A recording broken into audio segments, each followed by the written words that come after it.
Dear student, welcome my channel. আজকে তোমাদের একাদশ শ্রেণীর সংস্কৃতের প্রথম সেমিস্টারের বর্ষা বর্ণনম থেকে 50টি এমসিকিউ নিয়ে আলোচনা করব। ঠিক আছে, তো তোমরা সবাই দেখো, পাঠ্যটা এখনও আলোচনা করিনি, এমসিকিউগুলো দেখতে পারো যাদের পাঠ্য পড়া হয়েছে।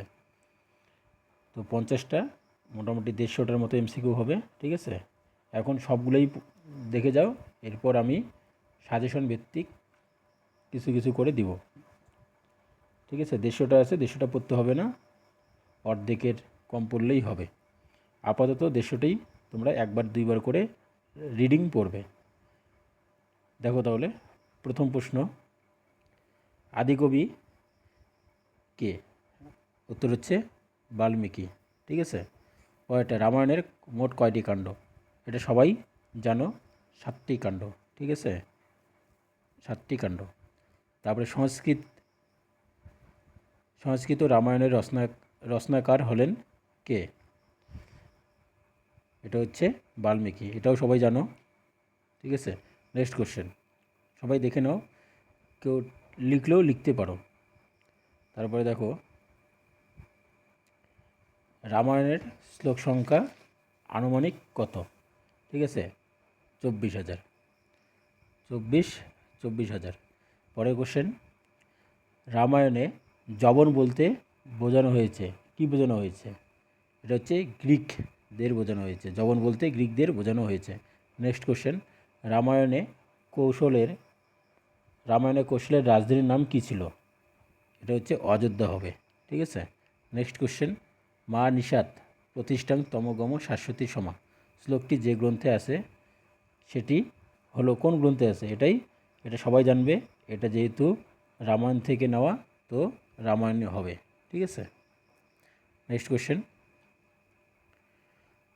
রামায়ণে কোন দুটি কাণ্ডকে প্রক্ষিপ্ত মনে করা হয়? তোমাদের সাহিত্যের ইতিহাস আছে কিন্তু, সেখানেও এইসব প্রশ্ন তোমাদের পড়তে হবে। ঠিক আছে, তাহলে কোশ্চেনটা কি? কোশ্চেনটা হচ্ছে প্রক্ষিপ্ত কাণ্ড বা কোন দুটি কাণ্ডকে প্রক্ষিপ্ত মনে করা হয়? প্রথম আর সপ্তম কাণ্ডকে। নেক্সট কোশ্চেন, রামায়ণের নায়ক কে? এটা সবাই জানো, রামচন্দ্র। রামায়ণে কয়টি অধ্যায় পাওয়া যায়? এটা সবাই, যদি না জানো জেনে নাও, 500টি হবে। ঠিক আছে, পরের কোশ্চেন, রামচরিত মানুষ কার লেখা? এখানে দেখো দুটা কোশ্চেন হয়, একটা হচ্ছে রামচরিত আর একটা হচ্ছে রামচরিত মানুষ। আমি তোমাদের দুটোই ভালোভাবে বলে দিচ্ছি, সারা জীবন মনে রাখবে। রামচরিত মানুষ তুলসী দাস। ঠিক আছে, আর যদি রামচরিত আসতো তাহলে সন্ধ্যাকর নন্দী হতো। এখানে একটা জিনিস দেখো, একটু ট্রিক অবলম্বন করে মনে রাখবে, রামচরিত মানুষ সবার লাস্টে কী আছে? দন্তেশ্ব। তুলসী দাসের সবার লাস্টে কী আছে? দন্তেশ্ব। ঠিক আছে, আর কখনোই ভুলবে না। আর রামচরিতের সঙ্গে সন্ধ্যাকর নন্দী, ওটাতে দন্তেশ্ব নাই। ঠিক আছে, ওটার সঙ্গে এটার কোনো মিলবে না। আর রামচরিত মানুষ দন্তেশ্ব মিলবে, এখানে তুলসীদাস দন্তেশ্ব আছে, তাহলে সারা জীবন মনে থাকবে। তাহলে রামচরিত মানুষ কার লেখা? তুলসীদাসের। নেক্সট কোশ্চেন, যাবৎ থাস্যন্তি গৃহ সরিত মহিতলে শ্লোকটি যে গ্রন্থে আছে সেটি হলো, এটাও কি? এটাও তোমাদের রামায়ণেই থাকবে, কারণ হচ্ছে এটা রামায়ণের থেকে নেওয়া। উৎসটা কোথার থেকে? বর্ষা বর্ণনম রামায়ণ থেকে নেওয়া, তাহলে রামায়ণ হবে। রাজা দশরথের পুত্র সন্তান কয়টি? এটা হচ্ছে 4টি। নেক্সট, সীতা কার কন্যা ছিলেন? এটা জনক, সবাই হয়তো জানো। বাল্মীকি রামায়ণকে নিয়ে লেখা একটি বিখ্যাত কাব্য হলো, বাল্মীকি রামায়ণকে নিয়ে লেখা একটা বিখ্যাত কাব্য কি? এটা হচ্ছে রঘুবংশ। নেক্সট কোশ্চেন, রামায়ণ অবলম্বনে রচিত চম্পু কাব্য, এটা হচ্ছে খুব ইম্পর্টেন্ট কোশ্চেন কিন্তু, হ্যাঁ সবাই মনে রাখবে, এটা খুব ইম্পর্টেন্ট কোশ্চেন। রামায়ণ অবলম্বনে রচিত চম্পু কাব্য হলো রামায়ণ চম্পু। ঠিক আছে, আর একটা আছে নল চম্পুটা হচ্ছে, আমি এটা হচ্ছে শর্ট কোশ্চেনে সাহিত্যের ইতিহাসে বলে দেব। ঠিক আছে, নেক্সট কোশ্চেন দেখো,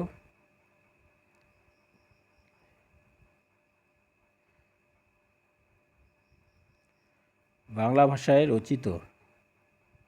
ভাষায় রামায়ণ রচনা করেন? বাংলা ভাষায় কে রামায়ণ রচনা করেন?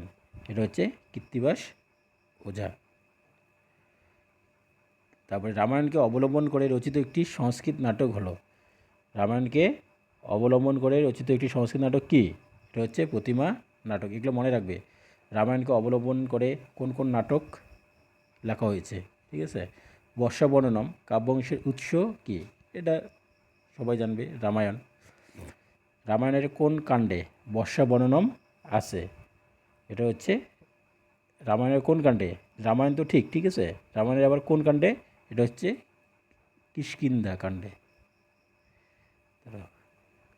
কিষ্কিন্ধা কাণ্ডে, ঠিক আছে। নেক্সট কোশ্চেন, কিষ্কিন্ধা কাণ্ডে কয়টি স্বর্গ আছে? এটা হচ্ছে ৬৭টি, মনে রাখবে। নেক্সট কোশ্চেন, কততম স্বর্গে বর্ষাবর্ণনম আছে? কততম স্বর্গে বর্ষাবর্ণনম আছে? কততম? এটা হচ্ছে ২৮তম। নেক্সট কোশ্চেন, বর্ষাবর্ণনমের মোট শ্লোক সংখ্যা কয়টি? 66টি। নেক্সট, আমাদের পাঠ্যাংশের শ্লোক সংখ্যা হলো কয়টি? শ্লোক সংখ্যা আমাদের পাঠ্যাংশে, এটা মনে রাখবে কিন্তু, 10টি। আমাদের পাঠ্য 10টি শ্লোক। রামায়ণের একজন টিকাকারের নাম হলো কি? এটা হচ্ছে তিলক। নেক্সট কোশ্চেন, পাঠ্যাংশের বর্ষাবর্ণনম কোন শাখার? এটা হচ্ছে দাক্ষিণাত্য। নেক্সট, বর্ষাবর্ণনম কাব্যাংশে কে বর্ষার বর্ণনা করেছেন? এটা হচ্ছে কি হবে? এটা যাকে নিয়ে কাহিনী, রামচন্দ্র, ঠিক আছে। এবার নেক্সট কোশ্চেন দেখো, রামচন্দ্র কোন বংশের? এটা হচ্ছে ইক্ষ্বাকু বংশের, ঠিক আছে, ইক্ষ্বাকু বংশের। রামচন্দ্রের পিতার নাম কি? এটা সবাই হয়তো জানো, কি হবে? দশরথ। নেক্সট কোশ্চেন, কার গর্ভে রামচন্দ্র জাত? কার গর্ভে? কৌশল্যা। রামচন্দ্র কত বছরের জন্য বনবাসে যান? এটা তো হয়তো কেউ ভুল করবে না, এটা সবাই জানো, 14 বছর। রাবণ কোথা থেকে সীতাকে হরণ করেন? এটাও হয়তো অনেকে জানো, কোথা থেকে? দণ্ডক অরণ্য থেকে। রামচন্দ্র বর্ষার বর্ণনা কাকে দেন? রামচন্দ্র বর্ষার বর্ণনা কাকে দেন? লক্ষ্মণকে, ঠিক আছে। নেক্সট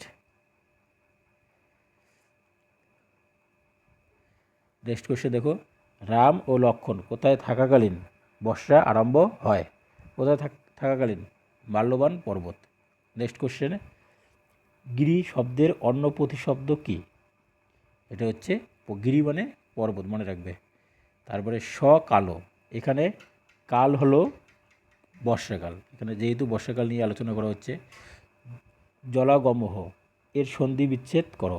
সন্ধি বিচ্ছেদ দেখো কি হবে? জলযোগ আগম। সংস্পর্শ এর প্রকৃতি প্রত্যয় কী? সংস্পর্শ এর প্রকৃতি প্রত্যয় কী হবে? সম দৃশ যোগ লট হি, ঠিক আছে। নেক্সট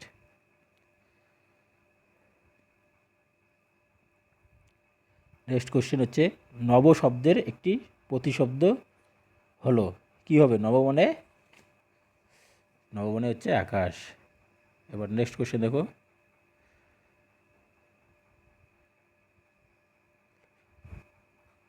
সকম অঞ্জলি ভি পাতম অংশটি কোথা থেকে নেওয়া হয়েছে? এটা হচ্ছে বর্ষবর্ণনম থেকে।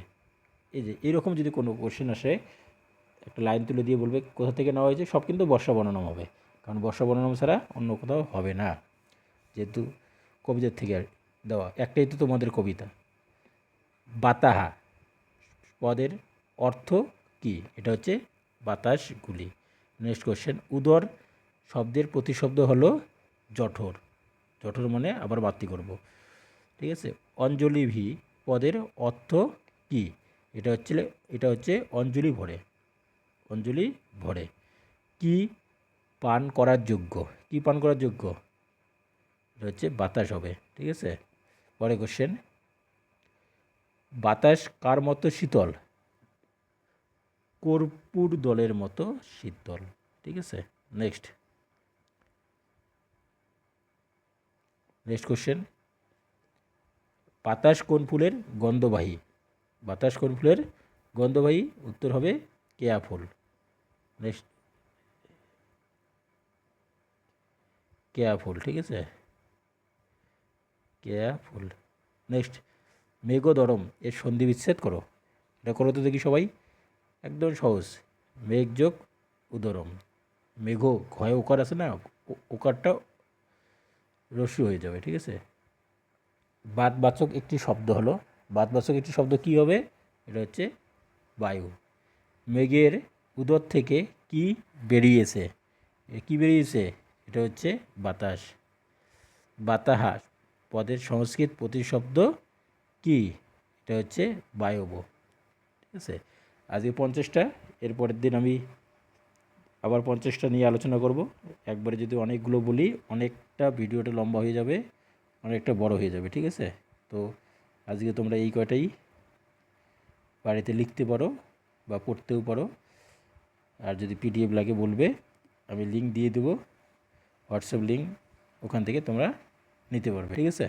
যারা নতুন এখনও সাবস্ক্রাইব করেনি, চ্যানেলটি সাবস্ক্রাইব করে দিও, পাশে থাকা বেল আইকনটি অল করে রাখো, যাতে পরবর্তী নেক্সট ভিডিওগুলি দেখতে পারো। বাই।